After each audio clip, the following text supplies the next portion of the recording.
তো hey guys, আসসালামু আলাইকুম। সবাই কেমন আছো? আশা করি সবাই ভালো আছো, আর আমিও ভালো আছি। তো আমি বলতে যাচ্ছি এটাই, তো তোমরা যে কাজ করছো, জন কাটা কাজ করছো, তাতে মাইনে কত করে পাচ্ছ? কম থেকে কম 15,000, হায়েস্ট 15,000 টাকায় পাও। খাওয়া খরচা নিয়ে 15,000 টাকাও টিকে না। তো তোমরা কিছু ব্যবসা করতে পারো। যেরকম একটা মেশিন পাওয়া যায়, সে মেশিনে তোমরা জুতো বানাতে পারবে, শাল পাতাও বানাতে পারবে কাগজের। তো ওই 30,000 টাকা, তোমার 50,000-এর ভিতরে তোমার সব কিছু হয়ে যাবে।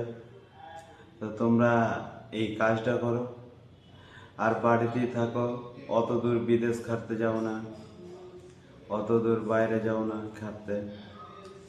এরকম বাড়িতেই থাকো আর এরকম কাজ করো, একটা ব্যবসা নিজের দাঁড় করাও, এটাই।